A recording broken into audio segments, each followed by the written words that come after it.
Hey everyone, it's Keeley here for Soy and Shea, and thank you so much for joining me for today's video where we're going to go and make Prosecco Rose Soap. Now, I have done this soap quite a number of times in the past, and each time the top of this one does change, as do the colors and things like that. Now, today the design is really focusing on the fact that Mother's Day is upcoming, and I want this soap to be ready to go into Mother's Day gift packs, and I'm really kind of focusing on the design and what other elements I can add into those gift packs. So to start with, we're going to go and pipe some roses. We're going to make some little champagne bottles, and then we're going to go ahead and make the soap.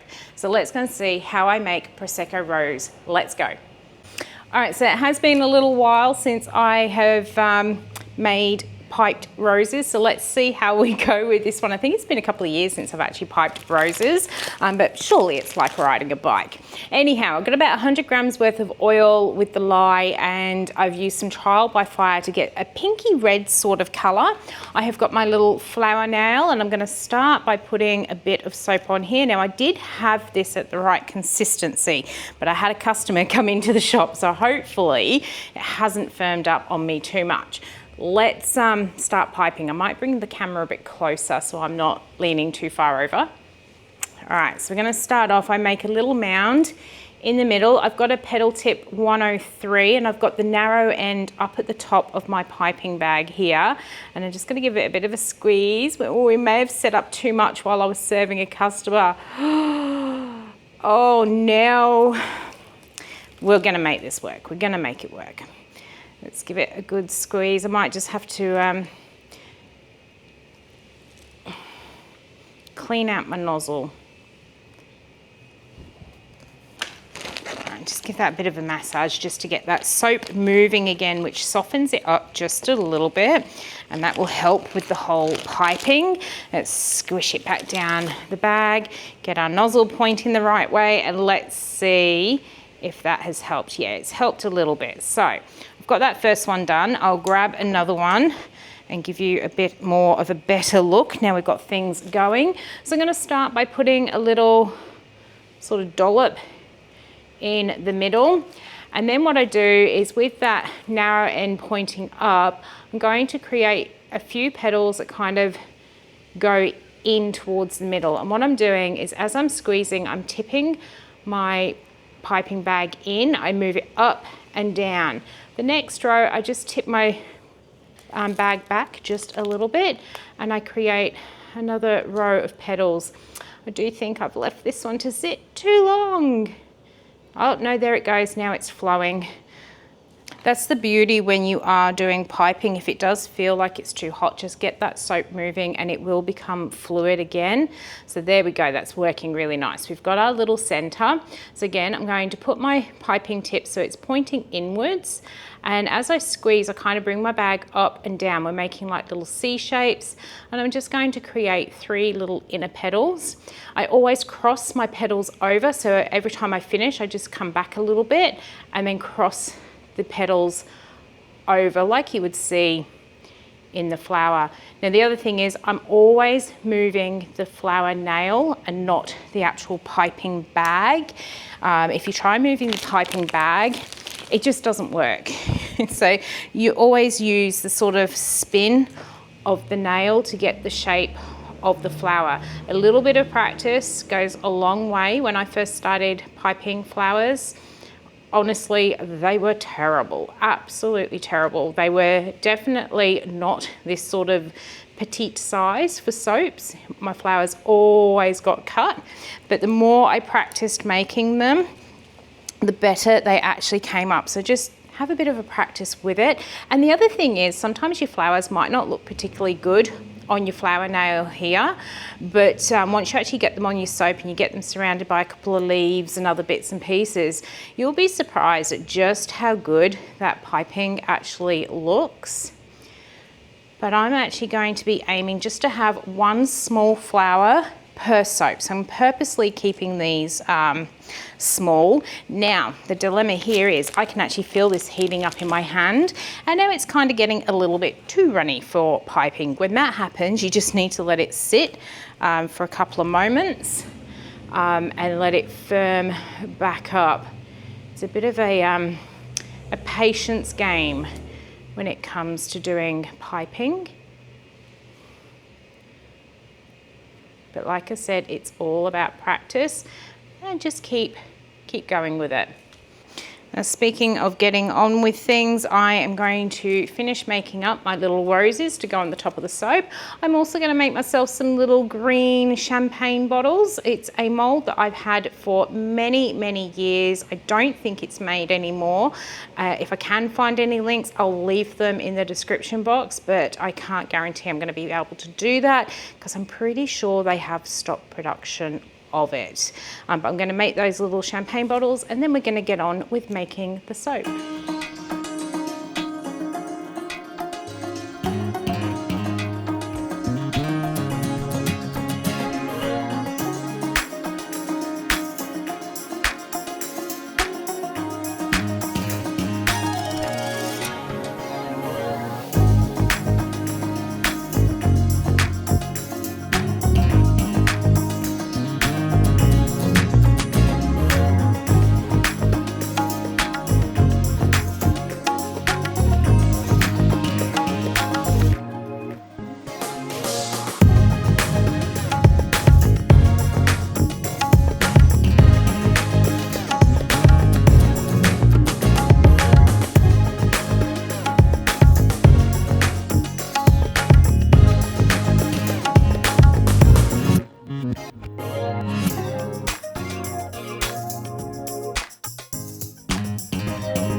So all the embeds are now ready. It's time to get on with making our soap. So as always, I'm going to gently pour in the lye water just to stop any splashback.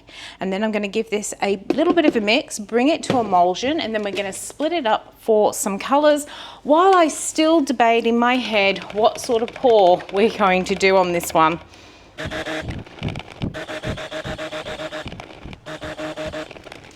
All right, so I've given that one a bit of a light mix, just cleaning off my stick blender so we don't get in any more of a mess than what is necessary. I am going to grab my color pots here. Now, I've got some green, which is an olive grove green, and I'm actually going to pour off a fair amount for this one, more than what I would probably need for piping on this particular soap. And that is because I have, sorry, I was just found something over there I need. That is because I've got a couple of other soaps I'm working on which need green accents, but the amount of green that it needs is so minimal, I'm not going to be able to mix it. So I thought, well, we'll pour off a little bit extra from off this soap and that will give me the green that I need. I am actually going to weigh this to make sure I've got it right. Yeah, I think we're going to have plenty. I actually did add the extra amount of oil into my main base here, so I knew I had enough to pour off for those other soaps and still keep this one at the same the correct weight. So into this pot, I'm going to add in some French Rose Mica, which is a My Mica Obsession one. I had some Resplendent Gold in that one, and this one has got some Trial by Fire, because I like how it gives a sort of pinky red, which is kind of the look I am going for here. I'm going to get these colors mixed in. The green I'm going to mix a little bit more than the others because this is going to be used for piping and I don't have all day to wait for it to set up.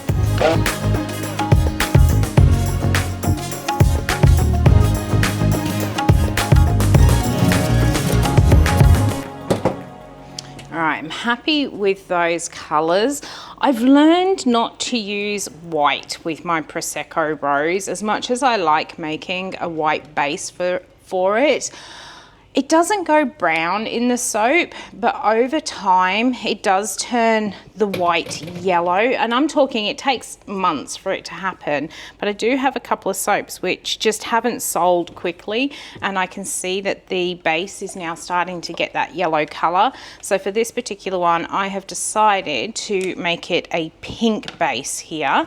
Let's grab our fragrance. Now, I never put it into my piping because it does affect how well it then pipes later on. So all the fragrance into the colors.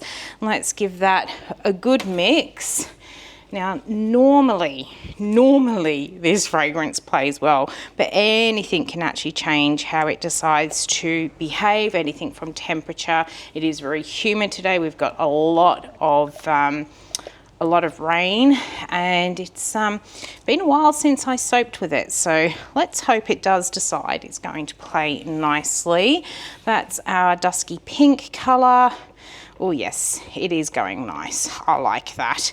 We've got some dark red, and I just decided to go, I've never put gold into my Prosecco Rose soap before, but I just thought, why not? It's something just that little bit different. Going to make sure we get all of that mica that could be stuck to the bottom of our pots and on the sides mixed in. And I think we might go for a drop pour and then pop a hanger through it as well. We'll see what happens with that, because this is actually quite fluid, which is nice. Let's grab one of the molds here. I'm going to position it that sort of way. I've got a dip that goes in my tables, and so I always end up with my soap being very uneven. So let's just pour it all in like so. Scrape out this pot. It's behaving beautifully, so we do have that little bit of time to work. Right, let's drop our other colors in. And do you know what? I actually might drop my gold into my red. I love the sort of swirls you get when you do it this way. It's going to do that, and then we're going to drop our red into that pink like so. Scrape all of that out. I don't want any more of that left. I'm holding it up high just to make sure it really does drop down into that pink soap. Now, because this is super fluid, I'm going to be quite cautious with my swirling so that we don't end up with just a big mess. So I'm just going to do that. Hopefully that is enough. Oop, it is extremely fluid. Now I've got some of that gold left. I did purposely leave that behind, and I'm just going to sprinkle the gold over the top of the soap here. And as this is so fluid, I'm going to have to wait about 10 minutes for this to firm up. So I want to put a little bit of a wave top on it, and then we can pop on our little embeds. Okay, so this has been sitting for about 10 minutes, and what I want to do is kind of put a little dint on this side, which will be where I put the little wine bottle, and then on the other side we will put the little rose. Sorry, I'm just concentrating trying to get these in the right spot without making it too messy. Really pleased. This is actually setting up quite quickly for how runny it was. Pretty happy with how that's looking. So let's grab our embeds. Now I do actually find it easier to take my gloves off. So what I'll do, this is the bit that so many people don't see and then have a go at me for. I'm going to give my hands a good spray with some rubbing alcohol, let them just dry off for a minute, and then we're going to start putting these embeds on. I find if I don't take my gloves off to do this bit, I end up getting soap all over my gloves and then just all over everywhere. So we're going to pop our little champagne bottles into these little grooves, making sure I'm keeping between my cut lines here, And then once we've got those on, I'm going to pop a little rose on this side, and then with the green that I've saved, I'm pretty sure I saved way too much, I am going to pipe some leaves around the roses. I have just been and done the little extra piping work I needed to do while I was waiting for this to set up. I'll show you.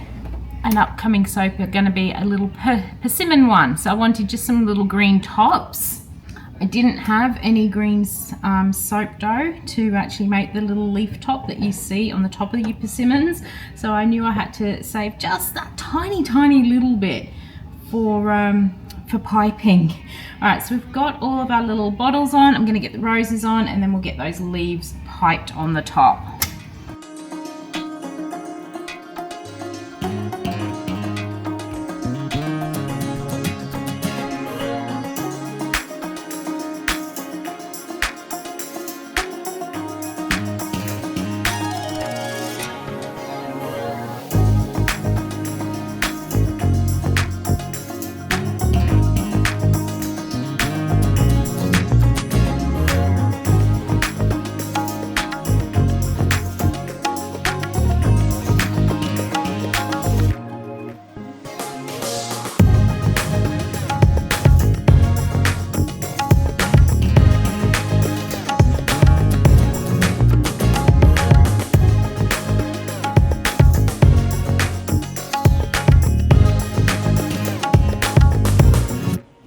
All right, so Prosecco Rose is now in the mold, and I am absolutely loving this one. Really love the refreshed design of it.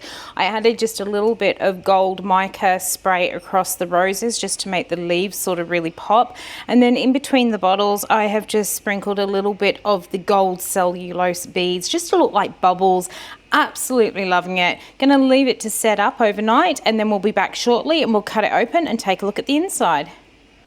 All right, it is the next day and I'm ready to cut into a Prosecco Rose soap. I've been waiting to cut into this one because the girls next door have been having a very squealy sort of day. I can tell you, if I was looking to get my hair cut, I probably wouldn't have stepped foot inside that salon today. They were just so loud and they were obviously having a good time, but yeah, very squealy.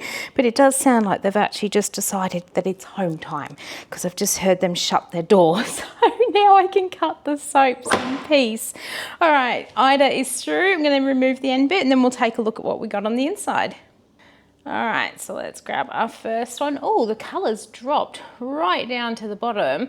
That must have been because of how fluid it had stayed. Good job we did put that hanger through, and could have probably been a little bit rougher just to bring those colors around, but I'm really liking them. Love that hint of gold. Oh, look at that one. Love that hint of gold through there as well. Really pleased with that particular swirl in there. Oh, I am actually liking this. The end pieces always do make you feel a little bit let down, and then you start getting through into these middle pieces where the soap can flow a lot more. I'm pretty sure this is the one that we put the hanger through. I can't remember now. I made so many soaps on the same day as this one. But I am super happy with how this one has come up.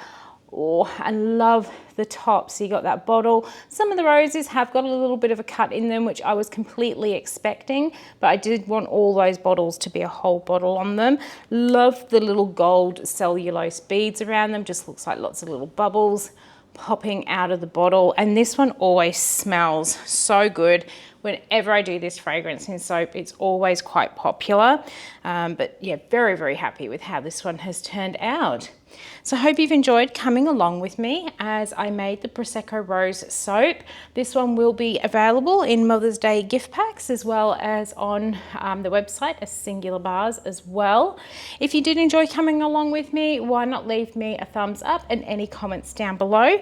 And until the next video comes out, I hope you have a good one and I will see you then. I love that bar.